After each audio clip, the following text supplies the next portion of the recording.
o professor Bruno Ubermann, professor de Relações Internacionais da PUC, e o tema de hoje é um tema que está muito quente, que é a questão do antisionismo e o antissemitismo, né? Então, bom dia, Bruno, tudo bom? Bom dia, Fábio. Obrigado aí pelo convite, obrigado ao pessoal aí do Monitor do Oriente Médio. Tá joia. Bruno, vamos direto ao assunto. Ótimo. O antisionismo, ou seja, uma posição crítica com relação às ideias do sionismo e à sua obra maior, o Estado de Israel, pode ser considerado uma forma de antissemitismo, ou seja, de uma forma de discriminação contra a população judia? Certamente não, Fábio. E isso tem sido alvo de debate que tem esquentado nos últimos dias, nas últimas semanas, mas tem algo que é um assunto que tem crescido nos últimos anos, né? Como eu, numa discussão recente, eu deixei claro, né? O antisionismo é uma forma de anticolonialismo, é uma forma de luta contra um processo colonial, que é a forma pela qual o sionismo se realizou na Palestina, por meio de um processo colonial. E o antissemitismo é um racismo aos judeus que ocorreu particularmente na Europa ali, mas se tornou um fenômeno global, obviamente. E então não são a mesma coisa, né? Uma coisa é uma crítica e o combate ao colonialismo israelense na Palestina, e o antissemitismo é a perseguição, é a subjugação, é a desvalorização, inclusive é o genocídio dos judeus, particularmente na Europa, mas também a gente vê o antissemitismo se manifestando de diversas formas, se manifestou também historicamente no Brasil, principalmente na era Vargas, nos Estados Unidos, no período pré-guerra, o antissemitismo era global. Brasil e Estados Unidos, que hoje em dia, né, a gente vê como lugares que hoje não existiria antissemitismo atualmente, enfim, pelo menos não antissemitismo estrutural, como, digamos, existe o racismo estrutural contra as populações afrodescendentes indígenas, como existe aqui no Brasil, por exemplo, não existe esse antissemitismo contra judeus aqui no Brasil, né? Embora a gente possa encontrar formas de antissemitismo recreativo, que são piadas desse tipo, né? Mas essa equiparação entre antissemitismo e antisionismo tem crescido nos últimos anos como uma forma de silenciar as críticas ao Estado de Israel. Né? Um caso super recente aconteceu essa semana ou na semana passada, um articulista do The Guardian, que é o principal jornal na Inglaterra, né, foi demitido por críticas que ele escreveu ao Estado de Israel por alegações de antissemitismo, né? Ele tem se mobilizado ali na Inglaterra, uma forma de recontratação dele, porque isso tem sido utilizado uma forma de silenciamento aos críticos de Israel, né? E isso, de certa forma, apesar do antissemitismo ser a razão pela qual Israel existe, né? O sionismo surge a partir de uma forma de solucionar a questão judaica na Europa, né, que a questão judaica era a perseguição dos judeus, a sua subjugação e opressão, né, e se realizou como os subjugados subjugando um novo povo, né, por meio da colonização da Palestina, né,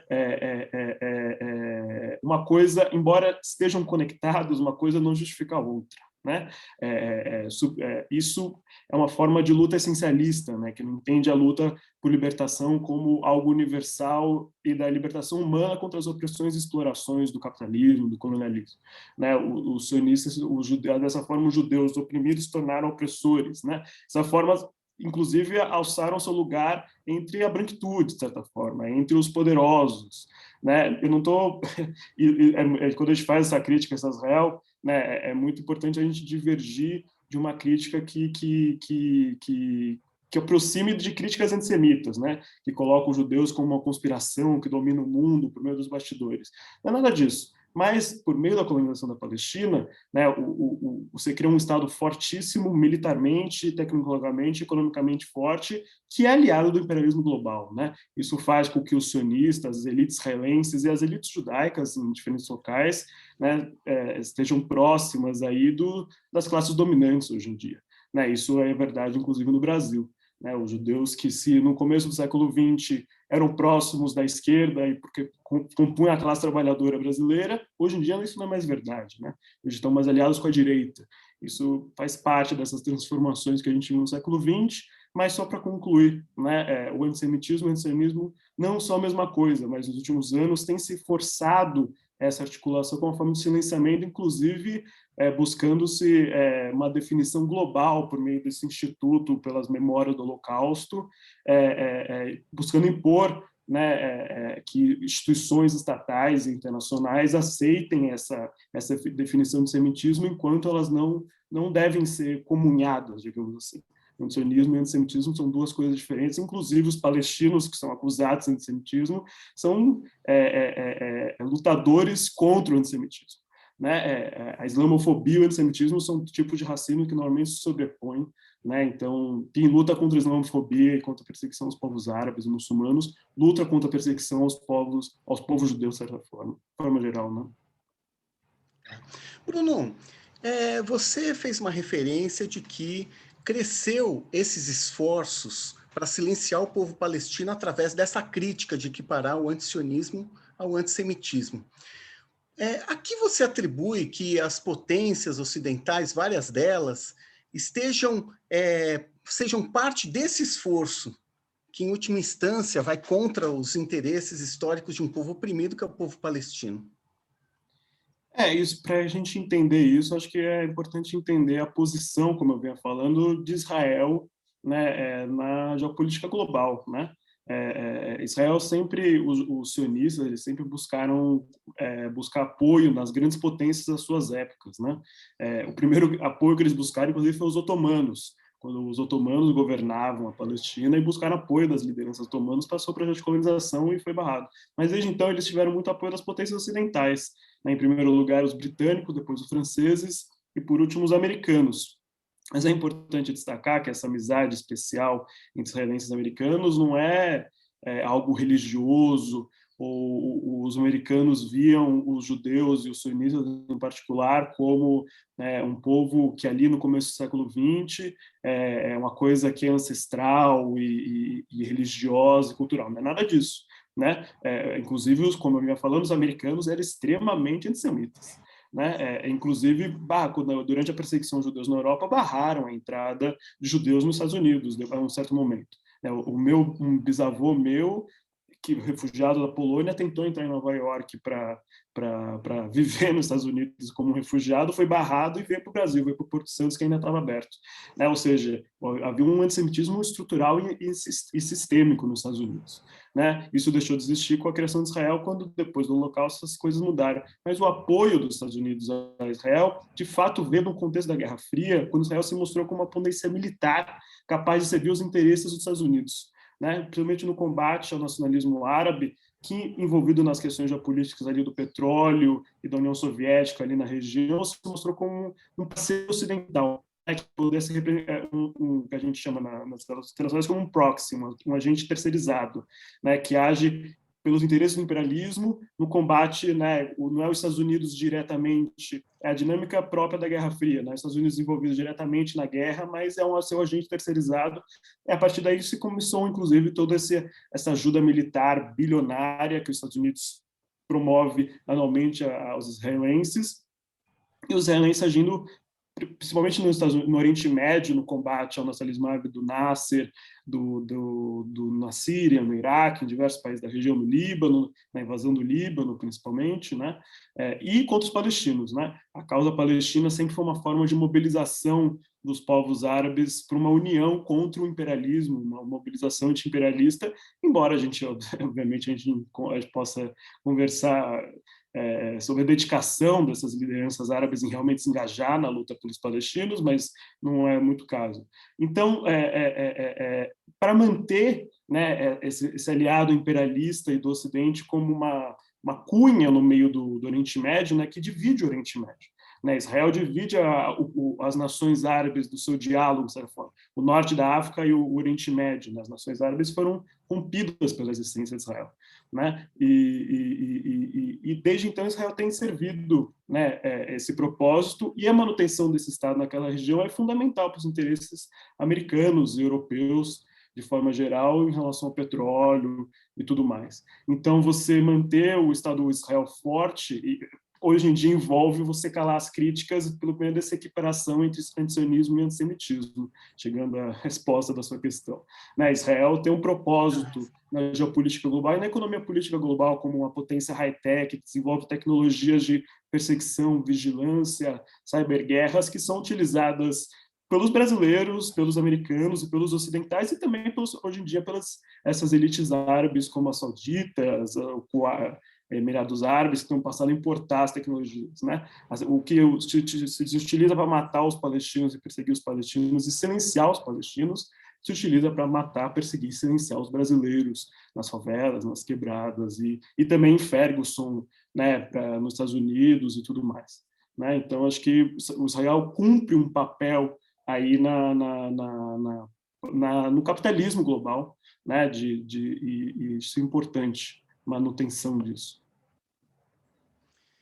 Bruno, que fatores que poderiam levar essas potências ocidentais a mudar seu interesse estratégico em Israel como um guardião aí dessa região importante que é o Oriente Médio, por causa do petróleo, por causa do trânsito, né, entre Europa e Ásia, que poderia modificar isso? Por exemplo, essa questão da mudança de matriz energética, que existe um esforço aí de reduzir o consumo de combustíveis fósseis e tal, você acha que pode levar em algum momento a enfraquecer, a debilitar esse esforço que as potências ocidentais, em particular os Estados Unidos, promove para a manutenção do Estado de Israel, tal como ele é, esse Estado agressivo, esse guardião, né, esse posto avançado dos interesses imperialistas no Oriente Médio? Essa é uma boa questão, Fábio. Acho que isso, por um lado, é algo que a gente tem que aguardar, né, os desdobramentos disso, porque a mudança da matriz energética na economia global, que a gente fala há muitos anos e o petróleo persiste, né? E o poder das corporações do petróleo persistem, né? A gente vê, por exemplo, essa normalização das relações de Israel com Emirados Árabes e provavelmente com a Arábia Saudita no futuro próximo, né? É mais uma demonstração do poder dessas elites petroleiras e que hoje em dia, inclusive, tem diversificado a sua economia, né? Inclusive indo para a economia verde, né, inclusive nesse contexto de mudança da matriz energética, digamos assim, né,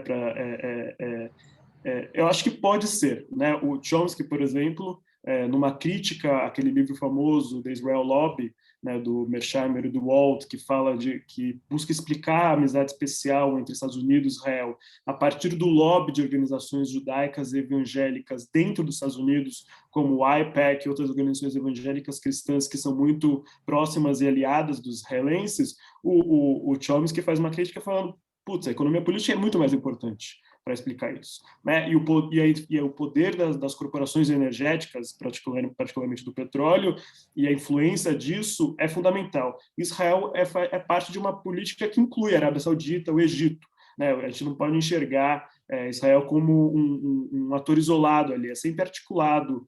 Antes, até 79, com o Irã, né? E depois da Revolução Islâmica, a Arábia Saudita ascende como principal parceiro, embora já fosse um parceiro importante, e o Egito estava ali naquela reorganização dos anos 70, do Sadat e tudo mais, depois do fim do nacionalismo árabe. Então, eu acredito que talvez, mas eu acho que envolve mais do que isso. Né? O petróleo perder relevância acho que não desfaz automaticamente. Né? O Oriente Médio vai continuar importante por diversas razões. Né? E o petróleo não vai desaparecer assim como uma importância, né, no futuro próximo. É algo de décadas, eu acho, essa mudança da matriz energética. Né? E o que eu acredito como um fator principal de mobilização é as lutas internas, muito nas grandes potências, né? Principalmente nos Estados Unidos e Reino Unido, né? E na Europa, né? Infelizmente, a luta interna no norte global é importante, né? Embora a luta aqui na América Latina, no sul global, seja fundamental, né, para aumentar a solidariedade, que a gente vai falar disso a seguir, mas a luta interna nas grandes potências das populações subalternas e como os judeus antisionistas nos Estados Unidos e no Reino Unido, mas também dos sindicatos, do movimento de trabalhadores, se aliar ao internacionalismo no norte global para pressionar as suas elites em favor dos interesses palestinos. Mas embora a gente tenha visto, inclusive, um fortalecimento, acho que isso é muito fruto da campanha BDS globalmente, que tem um foco no norte global, claro, assim, em certo sentido, embora tenha sua presença forte também aqui no sul global, né, mas tem conseguido articular e tornar a causa palestina mais forte e presente nesses países. Mas, enquanto a grande potência mundial, os Estados Unidos, não alterar a sua posição, é muito difícil a gente conseguir enxergar uma mudança estrutural ali. E, por outro lado, a outra grande potência que surge no mundo, que é a China não demonstra uma solidariedade com os palestinos, infelizmente, né? Apesar da sua história e de ter uma solidariedade anterior, né? A gente tem relatos de maoístas treinando guerrilheiros palestinos e tudo mais. Infelizmente, no presente, a China compra muita arma de Israel e sustenta aquela economia de colonização. Né? Isso é o Vietnã, a China, né? Duas nações comunistas, enfim, a gente pode discutir o grau de comunismo deles, mas eles são grandes parceiros do imperialismo ali, da colonização israelense. Então, isso também a gente precisa olhar para esse novo fronte da geopolítica global também, acho que para entender um caminho de transformação. Legal. Bruno, vamos mudar de assunto, vamos falar do Brasil e a Palestina. Hoje, talvez, nós estejamos num dos piores momentos da relação do Brasil com a Palestina, já que nós temos um presidente, um ministro de Relações Exteriores que são americanófilos e seguem fielmente as políticas externas dos Estados Unidos, né?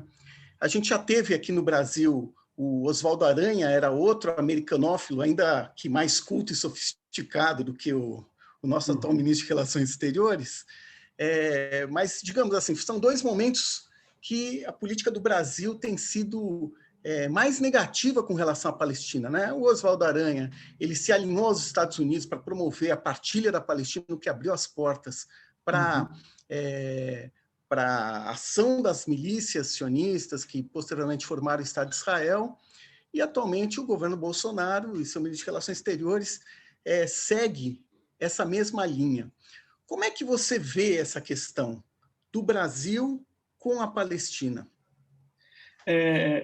Acho que essa é uma questão interessante que eu e o meu colega e orientador, o professor Reginaldo Nasser, a gente tem trabalhado um artigo que a gente tem escrito sobre relações Brasil-Israel, né, que é muito interessante, né? Olhando, por exemplo, esse momento, não vou tanto para Oswaldo Aranha, mas vou comentar um pouco esse momento da partilha, rapidamente. Mas olhando, por exemplo, o período Lula-Bolsonaro, a gente poderia ver como uma transformação na política, né? Profunda, né? De uma posição mais pró-Palestina para uma posição claramente mais pró-Israel. Né? Mas, por outro lado, os governos Lula e Dilma foram governos que aprofundaram as relações econômicas com israelenses de forma nunca antes vista nas relações entre os países. Né? O Brasil se tornou um dos maiores importadores de armas de Israel durante esse período. Né? E apesar de discursos em favor dos palestinos, materialmente, os brasileiros sustentaram economicamente a ocupação militar e a colonização das terras palestinas. Então, nas análises, e os diplomatas brasileiros, e historicamente, o Brasil sempre buscou manter, de certa forma, uma equidistância em relação à questão Israel-Palestina. Né? A partir de um respeito da lei internacional, nós defendemos o fim da ocupação, mas defendemos a existência de um Estado de Israel em segurança e tudo mais. Daí a gente chega em 48. Né, para entender que essa dimensão de respeito da lei internacional, né, no fundo, um respeito exclusivamente aos interesses israelenses. O que foi a partilha de 48? Uma comissão formada por ocidentais, de certa forma, inclusive o Oswaldo Aranha e o Brasil, como América Latina, de forma geral, né? Não só o Brasil, mas todas as lideranças da América Latina apoiaram, foram fundamentais para a aprovação do plano de partilha, né, nesse período, em 48, mas a partilha da Palestina é dos interesses coloniais imperialistas.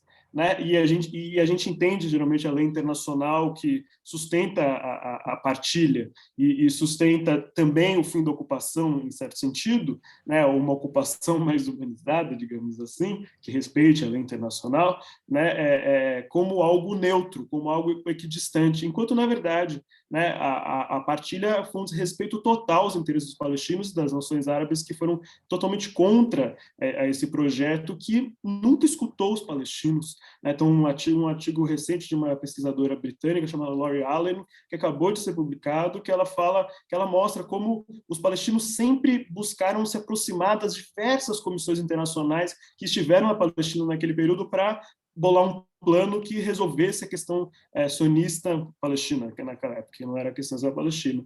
E os palestinos sempre foram silenciados e as suas reivindicações nunca foram representadas nas instituições internacionais. Ou seja, as instituições internacionais foram utilizadas para você criar um mecanismo legal aí, legítimo, que justificasse a partilha sobre os interesses do colonialismo internacional, né? Então, esse respeito, essa equidistância a um Estado Israel seguro do lado do Estado palestino viável, como se fala, né? Em certo sentido, um respeito aos interesses israelenses, né? E para você ter uma solidariedade maior com os palestinos, você tem que romper com esse paradigma de 48 e defender uma libertação total da Palestina, né? Significa a descolonização da Palestina, o retorno dos refugiados e a restituição de terras e do que foi roubado dos palestinos. E só que isso, como o sistema internacional funciona e como a lei internacional e tudo mais funciona, é uma defesa sempre dos interesses coloniais. Isso não é exclusividade dos israelenses, né? Todas as nações coloniais, o sistema internacional serve para manter as pilhagens e expropriações históricas coloniais, como é o caso do Brasil, por exemplo, e todas as nações coloniais, Austrália, Estados Unidos, né? E as que não, enfim, Índia, as expropriações coloniais são asseguradas pela lei internacional, né? E é isso que a gente precisa romper, mas isso é um rompimento muito profundo, mas isso envolve a gente entender a oposição brasileira, principalmente nos anos do PT, que seria algo mais diferente, próximo e tudo mais, crítico aos israelenses, como uma crítica muito superficial, e se a gente, né, for pensar uma solidariedade mais verdadeira com os palestinos a partir do Brasil, a gente precisa radicalizar nesse sentido, uma solidariedade mais vibrante que caminhe para a descolonização, né? E não só para a manutenção do status quo, como tem sido atualmente. Muito bom. Bruno, nós estamos chegando ao fim aqui da nossa conversa. Bom, primeiro, queria te agradecer muito por ter participado aqui com a gente. Espero que seja a primeira de várias vezes. E não sei, você quer falar mais alguma coisa, algum tema, antes da gente encerrar? Sei, Fábio, acho que o que a gente conversou foi interessante. Acho que acho que essa questão pensar a posição brasileira em relação à questão palestina e o Brasil ainda, por exemplo, ainda não é um alvo dessas discussões a respeito do antissemitismo, dessa definição internacional de antissemitismo ser algo institucional, em universidades, no Estado. O norte global está sendo mais alvo dessas políticas no momento. Mas uma hora vai chegar isso aqui, né? E entender que o antissemitismo não é antisionismo, e entender a radicalidade da solidariedade com os palestinos, no sentido, por exemplo, essa semana passada está buscando se formar um acordo entre a UNB e uma instituição israelense, e as pessoas estavam meio desprezando, disso, né? O boicote, a campanha BDS de boicotes, desinvestimentos e sanções é uma das principais formas da gente prestar solidariedade aos palestinos desde aqui do Brasil, e quando a gente fortalece e prestar atenção, né, nessa busca do lobby israelense, da campanha de propaganda israelense global, de aliar o antissemitismo ao antisionismo e ficar atento, né, nesse momento de governos de direito e tudo mais, e lutar contra a solidariedade palestinos e quando isso mudar, continuar, né, nessa caminhada de puxar, empurrar para uma solidariedade mais radical, né? Que a gente não retorne ao contexto dos anos do PT, de parceria econômica forte com os israelenses e solidariedade no discurso com os palestinos, que isso só ajuda os israelenses e não os palestinos, né? A gente tem que ter uma solidariedade material, econômica com os palestinos e construir uma economia de resistência lá, e o boicote aos israelenses. Isso é fundamental, o embargo, né? Primeiro o militar, mas depois o econômico, tudo mais. Tá bom, muito bom. Conversamos aqui com Bruno Ubermann, professor de Relações Internacionais da PUC, aqui de São Paulo. Bruno, queria te agradecer novamente em nome do Monitor do Oriente Médio e, com certeza, nós teremos novas oportunidades para debater esses temas que são tão importantes, tão caros à luta pela libertação da Palestina. Valeu, Fábio. Falou, pessoal aí. Tomara que tenha sido bacana.